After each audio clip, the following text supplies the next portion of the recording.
Bismillahirrahmanirrahim. Assalamualaikum warahmatullahi wabarakatuh.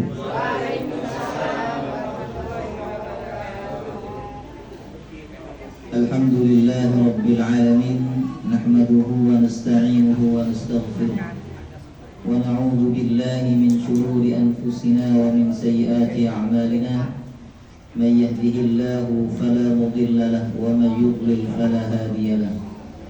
أشهد أن لا إله إلا الله وحده لا شريك له وأشهد أن محمدا عبده ورسوله لا نبي ولا رسول بعده اللهم صل وسلم على سيدنا ونبينا محمد وعلى آله وصحبه أجمعين سبحانك لا علم لنا إلا ما علمتنا إنك أنت العليم الحكيم اللهم إنا نسألك علما نافعا ورزقا طيبا وعملا متقبلا آمين يا رب العالمين. Alhamdulillah, dengan izin Allah malam hari ini kita dapat berjumpa kembali dalam kajian sirah Nabi Sallallahu Alaihi Wasallam. Mohon maaf yang sebesar-besarnya atas keterlambatan saya Bapak Ibu. Ini tadi saya berangkat setelah maghrib ya. Jadi pengajian saya ba'da maghrib saya liburkan. Harapan saya Isya sudah pulang, kemudian ngisi di roti pos. Ternyata sampai sana setelah maghrib masih panjang, masih foto-foto. Ya biasa acara pernikahan orang-orang kaya gitu ya. Agak lama nunggunya. Bismillahirrahmanirrahim. Ya. Saya menyarankan bapak-bapak, ibu-ibu kalau menikahkan anak kelak, pertama jangan menyusahkan orang. Ya, jadi gak usah foto-foto. Kalau foto-foto sebelum acara saja. Kalau undangan setelah maghrib, sudah setelah maghrib tidak ada foto-foto. Kasihan orang nunggu. Ada orang tua tadi ngeluh kok lama katanya. Bismillahirrahmanirrahim. Ya.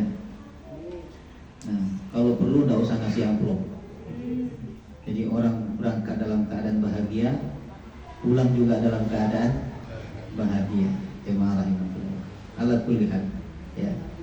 Ini pelajaran untuk kita semua. Baik, kita lanjutkan. Mohon maaf saya tidak bawa laptop ya, karena ini dari hotel, dari langsung ke sini ya. Terakhir kita sampai pembahasan perang Badar ya ibu-ibu. Nah, perang Badar itu terakhir di bagian mana? Rasulullah mengatur barisan perang. Jadi bapak-bapak, ibu-ibu, bahwa perang Badar ini perang yang tidak direncanakan, bahwa awalnya Nabi dan kaum muslimin itu berangkat untuk mencegat pasukan dagang Umayyah, Jama'ah, pasukan dagang yang mana saat itu mereka dicegat oleh Nabi karena mereka ingin mengambil harta Nabi dan mengambil harta kaum muslimin yang ada di kota Mekah. Ya.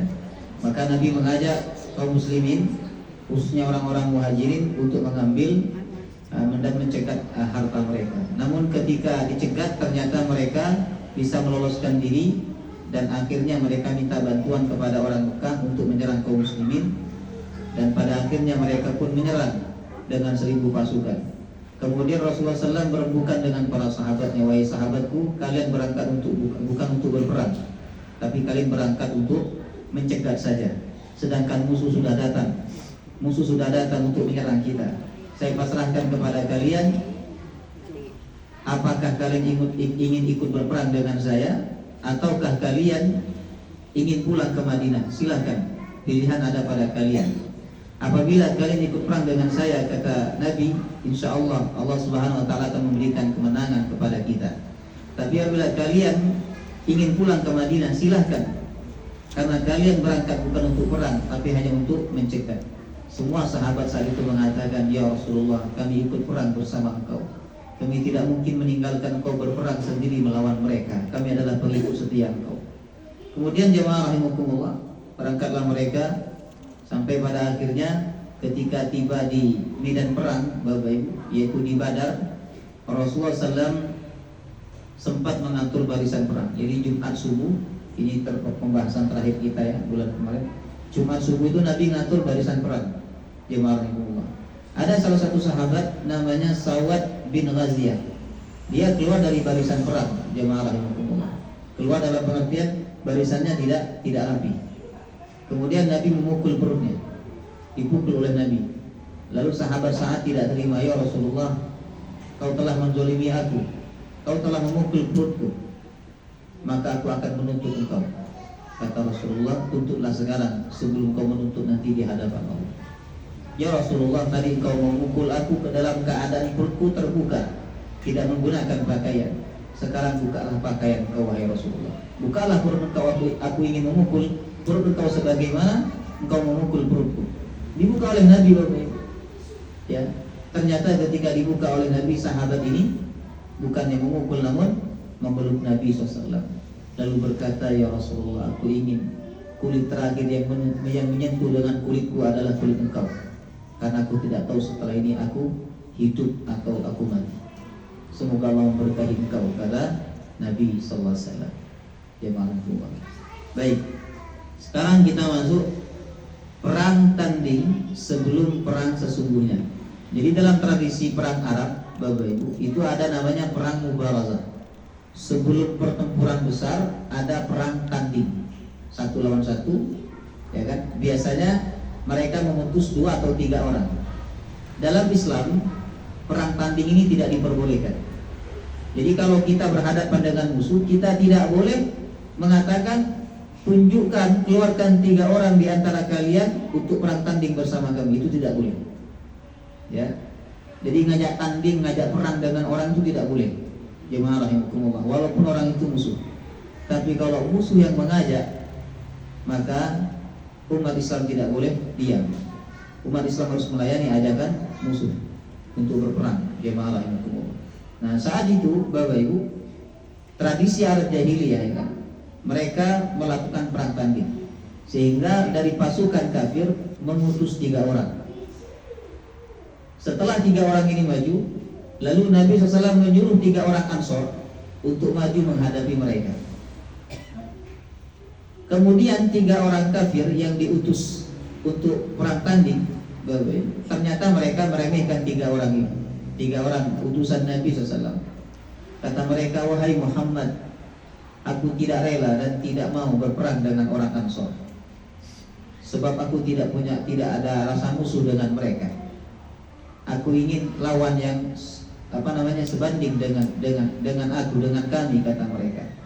Kemudian jemaah rahimakumullah, Rasulullah meminta 3 orang ini untuk mundur. Ya.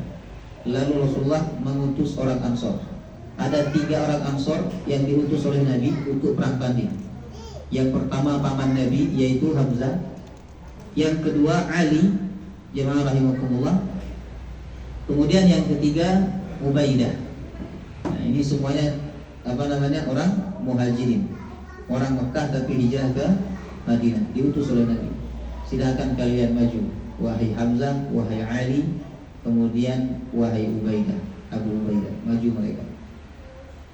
Nah, kemudian terjadilah perang tanding, dan saat perang tanding itu, jemaah rahimakumullah, dimenangkan oleh umat Islam. Jadi Hamzah mampu membunuh musuhnya, Ali juga mampu membunuh musuhnya. Kemudian Abu Ubaidah ini kesulitan mengalahkan musuhnya. Ketika Ali dan Hamzah melihat Abu Ubaidah kesulitan dalam mengalahkan musuhnya, maka Ali maju kemudian membantu Abu Ubaidah dan mengalahkan musuhnya Abu Ubaidah. Jadi sebelum perang Badar itu pecah, maka terjadi perang tanding terlebih dahulu. Nah, mengenai perang tanding ini Bapak Ibu, Allah sebutkan dalam surah Al-Hajj ayat 19. Hadani khasmani ikhtasamu fi rabbihim. Inilah 2 kelompok yang saling berperang fi rabbihim, karena Tuhan mereka. Orang kafir ingin membela Tuhan mereka, sedangkan umat Islam juga ingin membela Tuhan mereka, yaitu Allah Subhanahu wa ta'ala. Kemudian setelah perang tanding selesai, sedangkan orang-orang kafir kalah saat itu dalam perang tanding, maka akhirnya mereka menyerbu. Jadi 1000 pasukan itu Bapak Ibu menyerbu. Kemudian strategi yang digunakan oleh Nabi SAW yaitu menggerakkan pasukan pemanah dulu. Ya, jadi ketika mereka menyerbu, Nabi memerintahkan mereka untuk melepaskan anak panahnya. Lepaskan, kata Nabi, dilepaskan. Sehingga dari jarak jauh mereka sudah banyak yang mati, jemaah rahimakumullah, oleh anak panah itu. Tapi mereka tetap maju, Bapak Ibu. Maka kaum muslimin yang dipimpin oleh Hamzah bin Abdul Muthalib saat itu juga maju, jemaah rahimakumullah. Ya, juga maju. Lalu mereka kaum muslimin berkata, ya Mansur Amid, ya Mansur Amid, ya Mansur Amid, tolonglah kami ya Allah, Amid, matikan mereka, bunuh mereka. Ini kalimat yang biasanya digunakan untuk membakar semangat pasukan. Ya Mansur Amid, ya Mansur Amid, ya, wahai yang maha penolong, tolonglah kami dan matikanlah mereka, jemaah rahimakumullah. Sedangkan Rasulullah saat itu, jemaah rahimakumullah, mohon maaf tadi ya, yang memerintahkan untuk melepaskan anak panah itu bukan Nabi, tetapi Hamzah sebagai pimpinan perang. Sedangkan Rasulullah saat itu, Bapak Ibu, tidak berada di medan pertempuran. Sebagaimana yang sudah kita pelajari bulan kemarin, bahwa Rasulullah berada di atas bukit di dalam kemah, jemaah rahimakumullah. Kenapa Rasulullah SAW di dalam kemah? Itu atas usulan sahabatnya sendiri. Kata para sahabat, ya Rasulullah, kamu tinggal di kemah saja bersama Abu Bakar, jangan ikut perang bersama kami, karena kami mengkhawatirkan keadaan engkau. Jika kami menang, alhamdulillah. Tapi jika kami yang kalah, maka kau bisa melarikan diri ke Madinah. Masih banyak orang-orang di Madinah yang menunggu kedatangan engkau, wahai Rasulullah. Baik. Kemudian, jemaah rahimakumullah, ketika Rasulullah SAW melihat kaum muslimin sedang berkecamuk menghadapi orang-orang kafir, maka saat itu Rasulullah berdoa. Nah, perhatikan doa Nabi. Ini doa yang dulu sempat ramai di Pilpres tahun 2019 ya. Allahumma in tuhlika hadhihi al-'asabah min ahli al-iman al-yawm fala tu'bad fil ardi abadan. Kata Nabi, ya Allah, jika engkau mengalahkan golongan ini, maksudnya mengalahkan kaum muslimin, maka kau tidak akan disembah di muka bumi ini selama-lamanya.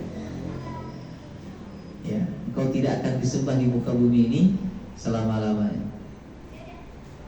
Benar nggak doa begini? Hah? Benar nggak doa begini, Pak? Ini kalau dilakukan dalam keadaan normal sebenarnya kurang baik, Bapak Ibu. Tapi dalam keadaan mencekam, dalam keadaan yang menakutkan, sehingga wajar keluar doa yang seperti itu. Misalnya ibu-ibu yang takut banget suaminya meninggal. Saking takutnya, ibu berkata kepada Allah, ya Allah, jika kau matikan suamiku, ya kan, maka aku tidak akan bisa hidup tanpanya. Ya, ini kata-kata bukan berarti panjenengan tidak bisa hidup tanpa suami, bukan. Tapi kata-kata ini menggambarkan apa? Rasa takut yang mendalam. Sama juga dengan Nabi SAW. Rasa takut yang mendalam itu ada di dalam hati Nabi. Sehingga ketika pasukan berkecamuk, jemaah rahimakumullah, Nabi berdoa, ya Allah, jika kau mengalahkan kaum muslimin, maka kau tidak akan disembah di muka bumi ini selama-lamanya. Subhanallah. Kemudian setelah itu Rasulullah SAW berdoa untuk para sahabatnya, untuk para kaum muslimin. Kata Rasulullah, Allahumma innahum hufatun fahmilhum, Allahumma innahum uratun faqsuhum, Allahumma innahum jia'un fa'ashbi'uhum. Ya Allah, mereka adalah orang-orang yang tidak beralas kaki, maka berilah mereka tunggangan. Maksudnya adalah muhajirin itu orang-orang yang miskin, karena rata-rata yang ikut perang Badar adalah orang-orang muhajirin, Bapak. Mereka adalah orang-orang yang telanjang, maka berilah mereka pakaian. Sesungguhnya mereka adalah orang-orang yang lapar, maka kenyangkanlah mereka. Nah, ini doa Nabi untuk kaum muslimin yang sedang bertempur dalam perang Badar, jemaah rahimakumullah. Ya. Makanya kalau ada satu kelompok yang memenangkan peperangan, Bapak Ibu, itu biasanya berkat kekuatan doa di antara mereka, yang mana mereka tidak ikut peperangan tapi doanya ada di dalamnya. Jemaah itu sama dengan orang tua ya. Sama dengan orang tua. Orang tua tidak pernah ikut ujian anaknya, orang tua tidak pernah ikut belajar, tidak ikut tidak ikut mendidik anaknya, tapi anaknya sukses. Dari mana itu? Dari doa orang tua yang dia panjatkan pada waktu malam. Jemaah ya, memang tidak kelihatan usaha orang tua itu, tetapi doanya sungguh lebih bisa diandalkan daripada usaha sang anak ya. Kemudian ketika Rasulullah berdoa di kemah di atas bukit Jamaah yang saat itu bersama Abu Bakar Siddiq radhiyallahu anhu, Rasulullah berdoa terus, ya Allah menangkan kaum muslimin, kalahkan orang-orang kafir itu. Ya Allah, berikanlah mereka pakaian, berikanlah mereka tunggangan, berikanlah mereka harta. Karena kalau menang Bapak Ibu akan mendapatkan harta rampasan. Abu Bakar Siddiq radhiyallahu anhu berkata kepada Nabi, ya Rasulullah, cukup. Ya Rasulullah, cukup kata Abu Bakar. Sudahlah, enggak usah berdoa terus ya Rasulullah. Allah pasti memberikan dan mengabulkan janjinya kepada engkau. Subhanallah. Ya. Pantas enggak Abu Bakar menegur Nabi seperti itu? Pantas, karena Abu Bakar ini selain sahabat, dia juga sebagai mertua. Ya Rasulullah, cukup. Allah tidak akan mungkin mengingkari janjinya kepada engkau. Akhirnya setelah itu Nabi SAW tertidur. Jadi habis doa Nabi tertidur seperti orang yang sedang keturun Bapak Ibu. Ya. Tak lama setelah itu Nabi terbangun dan tersenyum. Nah, kemudian Nabi berkata, wahai Abu Bakar, bergembiralah. Bergembiralah wahai Abu Bakar, pertolongan Allah telah datang. Ternyata saat itu Bapak Ibu, Allah Subhanahu wa ta'ala mengutus ribuan malaikat untuk membantu kaum muslimin. Ya. Allah kabarkan kepada Nabi dalam tidurnya. Subhanallah. Ya. Jangan bayangkan tidurnya Nabi itu sama seperti tidurnya kita, Pak. Kita ini kalau keturun nggak dapat apa-apa. Tapi kalau Nabi keturun tertidur, itu ada wahyu yang datang kepada beliau. Bismillahirrahmanirrahim. Jangan kalau keturun pengajian apa dapat ilmu? Buatan baik. Ya. Jadi waktu itu Nabi sempat tertidur. Lalu Nabi terbangun, tiba-tiba senyum. Kata Nabi, wahai Abu Bakar, bergembiralah, pertolongan Allah telah datang. Ternyata Allah mengirim ribuan malaikat untuk membantu kaum muslimin. Nah, mengenai diutusnya malaikat untuk membantu pasukan muslimin, Bapak Ibu, ini disebutkan di dua surat ya. Pertama surah Ali Imran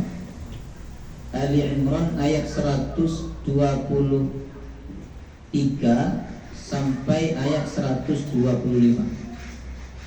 Kalau di surah Ali Imran itu Allah mengirimkan 3.000 malaikat.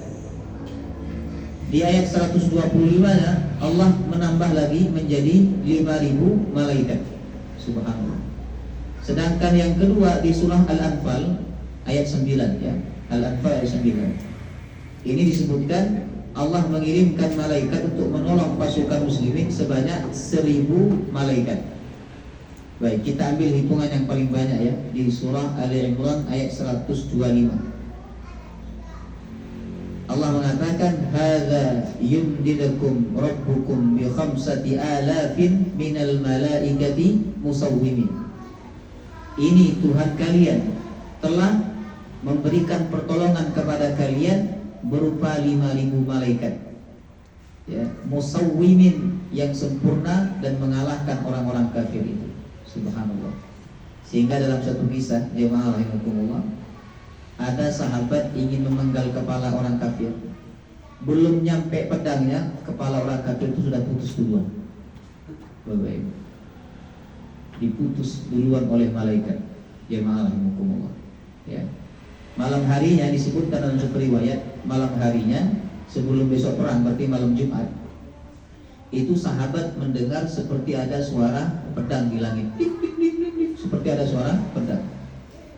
Jadi tanda-tanda pertolongan itu jelas.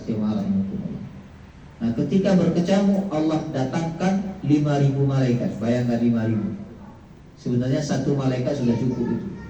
Tapi Allah datangkan 5.000 malaikat untuk menolong kaum muslimin dalam perang Badar.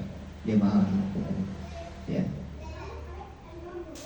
Baik. Kemudian ketika Rasulullah SAW melihat kaum muslimin mengalahkan orang-orang kafir Mekah dalam pasukan dan dalam pertempuran perang Badar, jemaah rahimakumullah, saat itu Rasulullah SAW turun bersama Abu Bakar.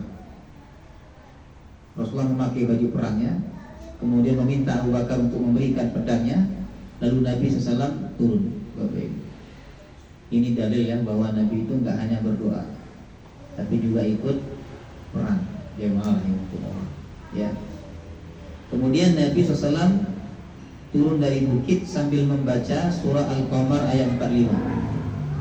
Sayuhzamul jam'u wa yuwalluna dubur, katanya. Sayuhzamul jam'u wa yuwalluna dubur. Mereka akan dikalahkan dan mereka akan lari ke belakang. Itu yang diulang oleh Nabi ketika Nabi turun dari bukit menuju medan peperangan. Sayuhzamul jam'u wa yuwalluna dubur.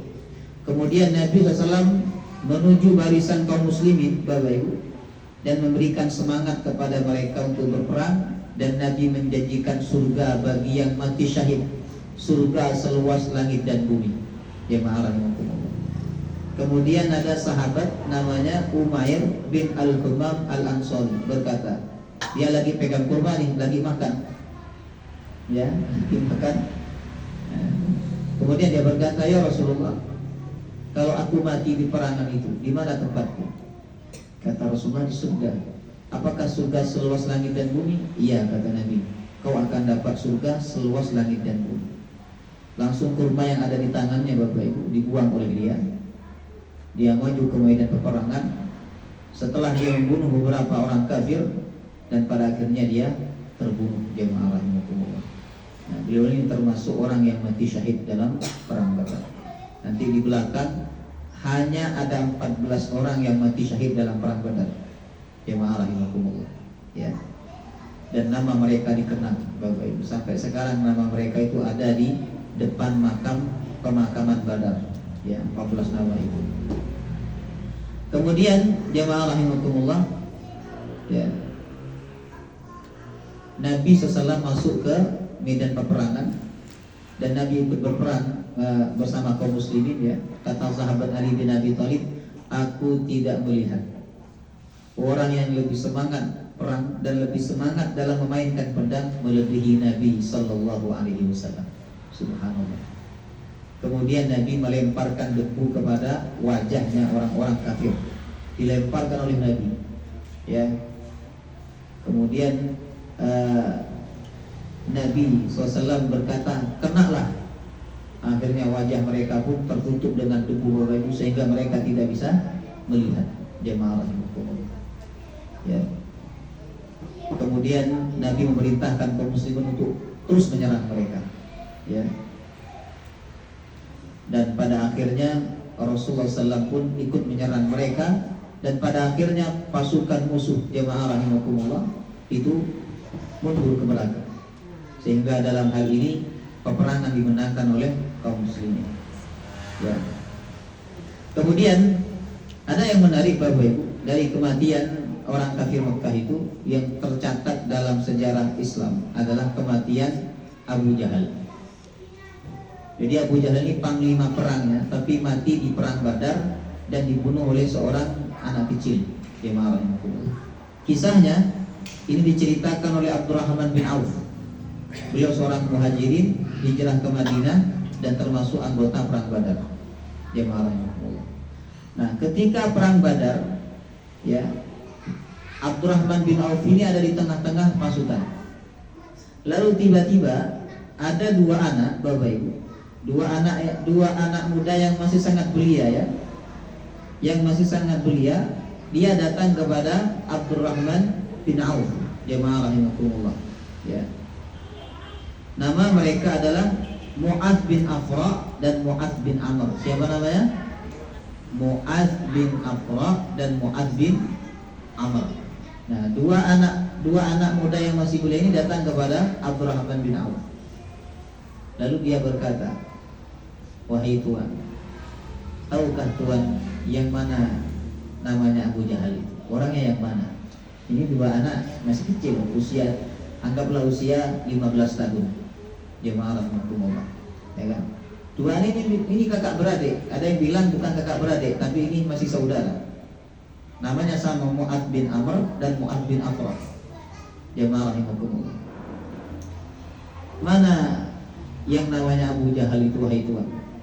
Kata Abdurrahman bin Auf, kalian pengen apa sama dia? Kalian pengen ngapain sama dia? Kemudian Abdurrahman dua anak muda ini berkata, aku mendengar dia itu suka mencaci Rasulullah, dan aku sudah berjanji, kata mereka, aku sudah berjanji bahwa aku akan membunuhnya atau aku yang terbunuh olehnya. Subhanallah. Ini anak usia 15 tahun Bapak Ibu, tapi sudah mengerti jihad fisabilillah. Subhanallah. Kalau anak sekarang usia 15 tahun ngerti nggak jihad itu? Nggak ngerti. Ngerti apa? Ngerti juga jihad, perang. Tapi bukan perang nyata, perang di game. Fire. Jemaah rahimakumullah. Ya kan? Tapi anak 15 tahun di masa Nabi itu udah ngerti jihad. Mereka berdua ini bertanya, wahai Tuan, wahai Abdurrahman, di mana yang namanya Abu Jahal, tunjukkan kepada kami. Kata Abdurrahman bin Auf, kalian mau apa? Aku ingin membunuhnya atau aku yang terbunuh olehnya? Subhanallah. Bapak Ibu, apa kata Abdurrahman bin Auf? Seandainya aku menjadi tulang rusuk kalian supaya bisa melindungi kalian. Kemudian tak lama setelah itu Bapak Ibu, muncullah Abu Jahal. Jadi tiba-tiba Abu Jahal itu muncul. Kata Abdurrahman, nah itu orangnya itu. Itu orangnya itu, kata Abdurrahman bin Auf. Kemudian dua anak ini menyeret pedangnya, jemaah rahimakumullah, lalu menebaskan pedangnya itu ke kaki Abu Jahal. Jemaah rahimakumullah. Akhirnya Abu Jahal itu pun terjatuh. Setelah Abu Jahal terjatuh, datang sahabat Nabi namanya Abdullah bin Mas'ud. Usianya juga masih 15 tahun. Diinjak kepalanya oleh Abdullah bin Mas'ud, lalu dipegang ubun-ubunnya. Ya. Kemudian Abu Jahal itu berkata, wahai Ibnu Mas'ud, sampaikan kepada Muhammad, aku musuh dia di dunia dan di akhirat. Hebat gak Abu Jahal? Ini lebih hebat dari Fir'aunnya Nabi Musa. Fir'aunnya Nabi Musa itu ketika mau tenggelam, dia mengakui Tuhannya Nabi Musa. Amantu bi Rabbi Haruna wa Musa. Aku beriman dengan Tuhannya Harun dan Tuhannya Musa. Tapi imannya gak diterima oleh Allah karena azab sudah di depan mata. Bapak Ibu, ya, azab yang sudah di depan mata, tapi iman masih diterima itu hanya satu kaum saja. Selain mereka tidak, yaitu kaumnya Nabi Yunus. Setelah ditinggal oleh Nabi Yunus, azab mau datang, mereka takut, mereka bertobat, akhirnya azab dihilangkan sama Allah. Itu diterima imannya. Tapi selain mereka, maka iman tidak diterima ketika azab sudah datang. Jadi Firaunnya Nabi Musa itu masih mengakui Tuhannya Nabi Musa ketika mau tenggelam. Sedangkan Abu Jahal, dia berkata, Ibnu Mas'ud, sampaikan kepada Muhammad bahwa aku musuhnya di dunia dan di akhirat. Subhanallah. Setelah itu dipenggal kepalanya oleh Ibnu Mas'ud, ya, ditarik ubun-ubunnya, kemudian dibawa kepada Rasulullah Sallallahu Alaihi Wasallam. Bapak Ibu, ya, Allah telah menepati janjinya kepada Abu Jahal. Allah mengatakan dalam surah Al-Alaq, kalla la illam yantahi lanasfa'an bin nasiyah nasiyatin kalibatin khati'ah. Kalau dia tidak berhenti dari mengejek engkau wahai Muhammad, lanasfa'an bin nasiyah, aku akan tarik ubun-ubunnya, kata Allah. Nasiyatin kalibatin khati'ah, ubun-ubun yang lupa, ubun-ubun yang senantiasa mendustakan, dan ubun-ubun yang senantiasa berbuat kejahatan. Kenapa disebut ubun-ubun? Karena bagian otak Bapak Ibu yang mengatur tingkah laku, yang mengatur segala perbuatan itu bagian otak yang ada di ubun-ubun. Jemaah rahimakumullah. Ya. Makanya penghuni neraka nanti ketika mereka ingin dimasukkan ke dalam neraka, itu ditarik ubun-ubunnya ke belakang, kakinya juga ditarik ke belakang, ditekuk. Ya. Allah sebutkan dalam surah Ar-Rahman, yu'raful mujrimuna bisimahum fayu'khadhu bin nawasi wal aqdam. Fayu'khadhu bin nawasi wal aqdam. Diambil ubun-ubunnya, wal aqdam, dan kakinya ditekuk ke belakang. Setelah itu dilemparkan. Ya. Itulah yang dialami oleh Abu Jahal di dunia, dan kelak di akhirat dia akan diambil lagi ubun-ubunnya oleh Allah, dilemparkan ke dalam neraka. Dipegang ubun-ubunnya oleh Ibnu Mas'ud, setelah itu dipenggal. Jemaah rahimakumullah. Enggak ada rasa kasihan Bapak Ibu. Ya. Nah, sebenarnya Ibnu Mas'ud ini ditakdirkan oleh Allah dapat membunuh Abu Jahal, ya, itu karena doa Nabi. Jadi ceritanya dulu waktu di Mekah, Ibnu Mas'ud ini termasuk anak nih seumuran ini. Nih seumuran siapa? Fadil ini. Usia berapa Fadil? 9 tahun, Pak. Ibnu Mas'ud itu 9 tahun sudah hafal Quran. Jemaah rahimakumullah, walaupun tidak full karena waktu itu wahyu belum sempurna diturunkan. Beliau pernah dibacakan surah Al-An'am yang hampir 2 juz Bapak Ibu. Itu di hadapan Nabi, ya kan? Nabi membacakan surah Al-An'am, langsung hafal, sekali dengar langsung hafal. Subhanallah. Nah, ini anak ini sangat semangat dalam membacakan Al-Qur'an. Suatu waktu dia datang ke ke Ka'bah, minta izin kepada Abu Bakar, wahai Abu Bakar, izinkan aku untuk membacakan Al-Qur'an di depan orang-orang kafir. Kata Abu Bakar, jangan, kamu ini masih kecil. Lalu dia datang kepada Nabi, karena gak diizin sama Abu Bakar, dia datang ke Nabi. Nabi pun bilang, jangan. Tapi sahabat ini ngotot pengen membacakan Al-Qur'an di depan Ka'bah, jemaah rahimakumullah. Maka dia naik ke atas batu Bapak Ibu, kemudian dia membacakan ayat Al-Qur'an. Tak lama setelah itu datang Abu Jahal menempeleng. Pak, tempeleng sampai berdarah. Sampai keluar darah dari mulutnya, jemaah rahimakumullah. Kemudian dia pun menangis datang kepada Nabi SAW. Dan Nabi berkata, wahai Ibnu Mas'ud, kelak kau akan bisa membalasnya. Wahai Ibnu Mas'ud, kelak kau akan bisa membalasnya. Ternyata jemaah rahimakumullah, Allah takdirkan Ibnu Mas'ud untuk membalas tempelengannya Abu Jahal ketika dia membacakan ayat Quran di Ka'bah pada saat perang Badar. Pada saat perang Badar, Ibnu Mas'ud mengambil ubun-ubunnya, kemudian memenggal kepalanya atau memenggal lehernya Abu Jahal. Jemaah rahimakumullah. Subhanallah. Ya. Kemudian kisah yang unik Bapak Ibu, ya. Ini ada kisah yang unik bahwa setelah 2 anak tadi merobohkan Abu Jahal, ya. Namanya siapa tadi? Ya, namanya siapa? Mu'adz bin Amr dan Mu'adz bin Amr. Nah, 2 anak ini datang ke Nabi. Ya Rasulullah, aku telah merobohkan Abu Jahal. Kata Nabi, masa iya kalian sudah merobohkan Abu Jahal? Ya kan? Mana buktinya?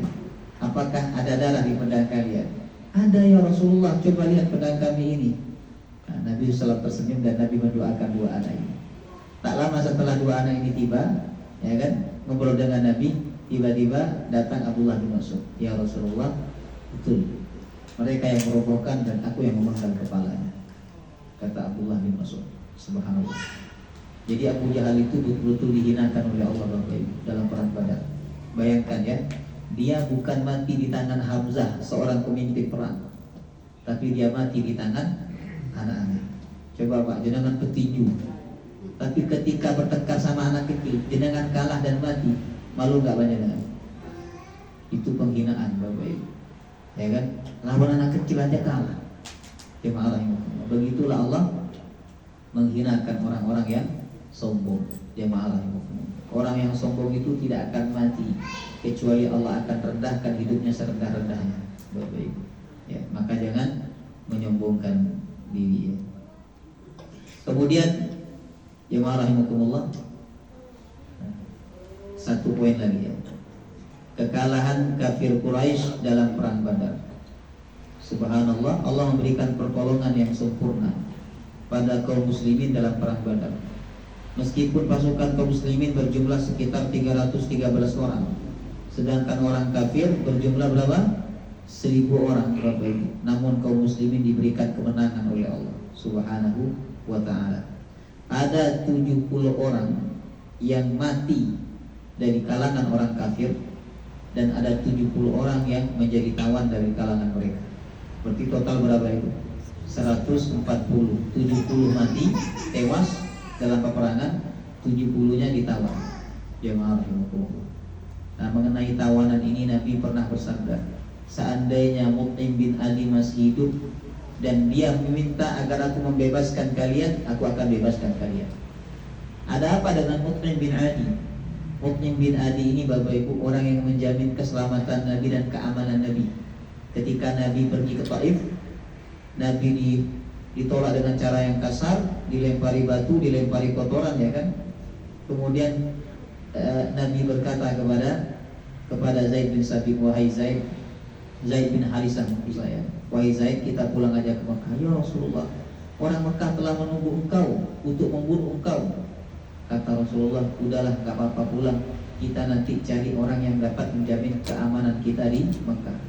Dan saat itu Bapak Ibu, yang menjamin keamanan Nabi adalah seorang laki-laki namanya Mut'im bin Adi. Dia seorang musyrik, dia orang kafir. Jemaah rahimakumullah. Sehingga Mut'im bin Adi berkata, saya telah menjamin keamanan Muhammad. Saya menjamin keamanan Muhammad. Ya, maka janganlah ganggu dia. Sehingga ketika Nabi datang ke Mekah, Nabi tidak diganggu oleh orang-orang Mekah. Jemaah rahimakumullah. Nah, satu tahun sebelum perang Badar, Mut'im bin Adi ini meninggal dunia dan Nabi mengenang kebaikannya. Makanya Nabi ketika menawan 70 orang, ya, menjadikan tawanan 70 orang dari kalangan orang-orang kafir Mekah, Nabi berkata, seandainya Mut'im bin Adi masih hidup dan dia meminta aku untuk membebaskan kalian, aku akan bebaskan kalian. Ini dalil ya, bahwa kita harus mengingat kebaikan orang walaupun orang itu orang non-muslim.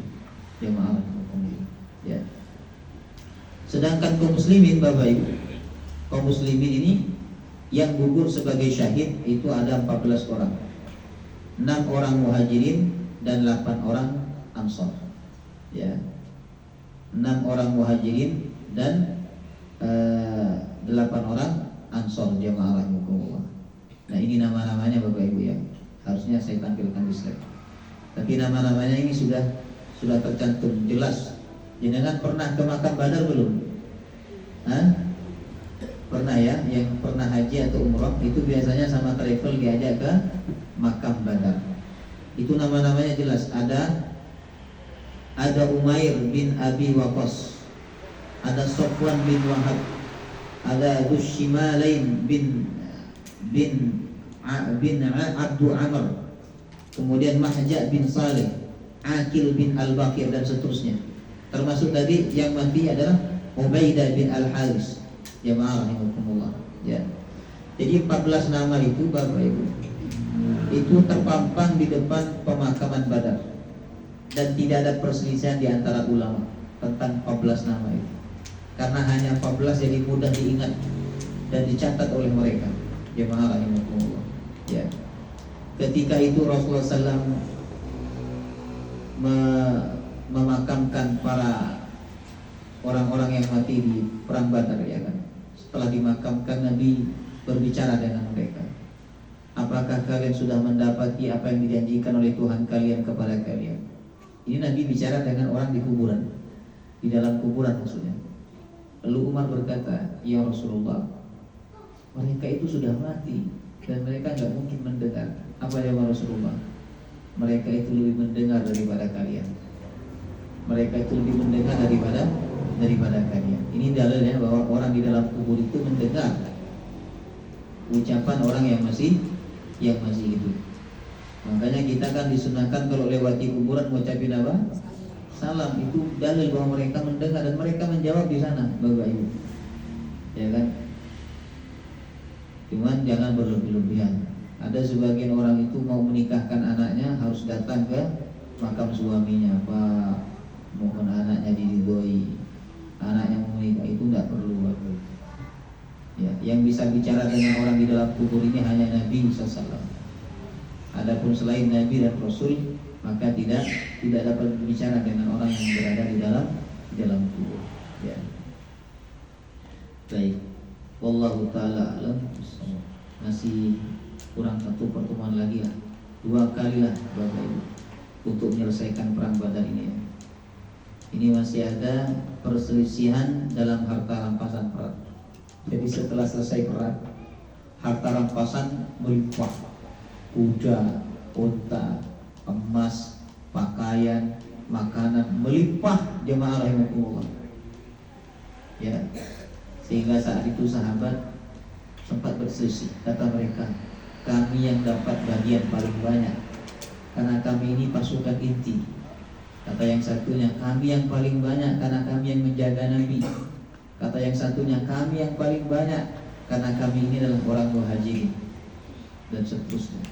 Tapi kemudian harta rampasan itu dibagi oleh Nabi sesuai ketentuan Allah Subhanahu wa ta'ala.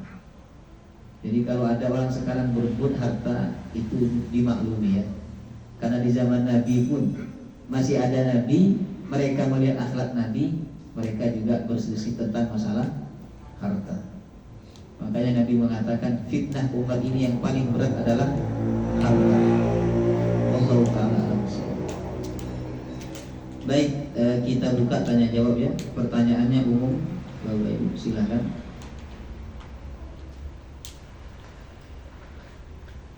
Monggo. 1 atau 2 pertanyaan saja, karena sudah mau jam 9 ini. Silakan. Ya.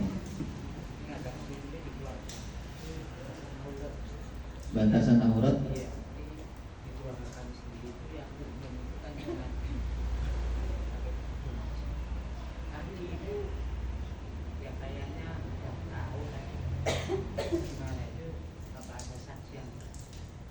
Gimana?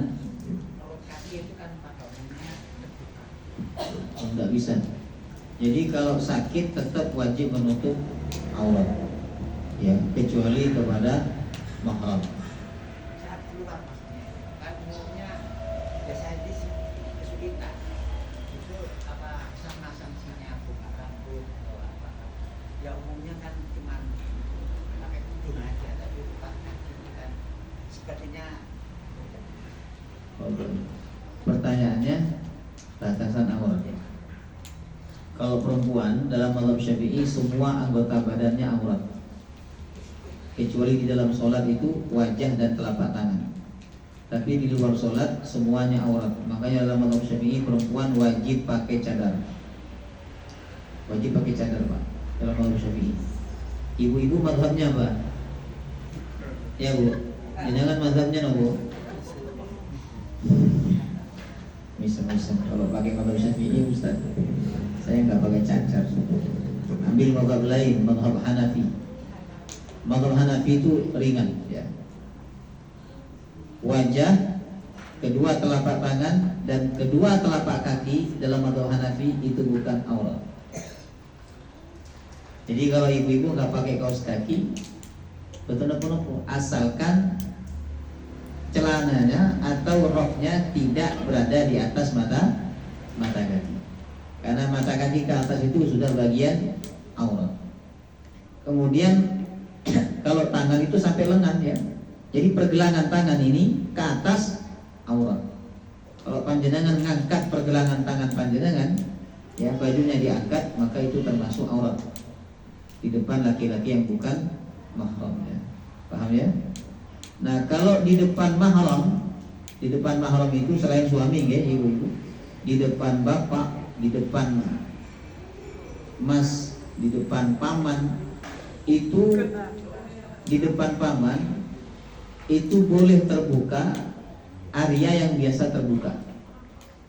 Tapi area yang biasa tidak terbuka itu tidak boleh terbuka walaupun di depan bapak. Jadi leher ke bawah sampai lutut. Nah, ini tidak boleh terbuka. Ya, tidak boleh terbuka walaupun di depan mahram laki-laki. Ya. Jemaah rahimahumullah. Kemudian kalau laki-laki sama laki-lakinya itu auratnya sama, yaitu antara pusar dan lutut. Jadi kalau panjenengan membuka paha panjenengan Pak saat main badminton, main bola, ya kan, itu panjenengan telah berdosa.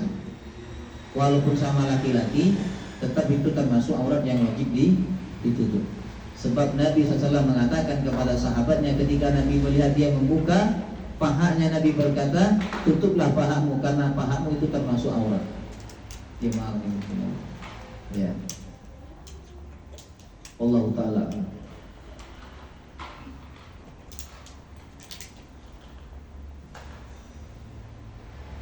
Ada lagi?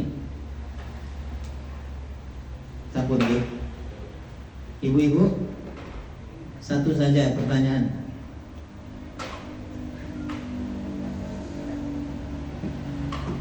Tidak ada, cukup ya. Sekali lagi mohon maaf atas keterlambatan tadi ya. Semoga tidak terulang lagi, Bapak Ibu ya. Insyaallah bulan depan kita akan melanjutkan kajian tentang perang Badar ya.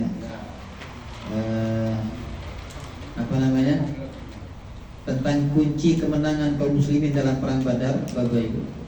Kemudian tentang keutamaan perang Badar, dan yang terakhir pelajaran yang dapat diambil dalam perang Badar. Semoga bermanfaat dan semoga apa yang kita pelajari ini menambah iman kita kepada Allah. Amin ya rabbal alamin.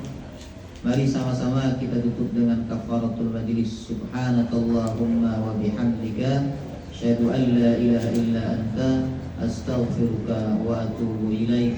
Wassalamualaikum warahmatullahi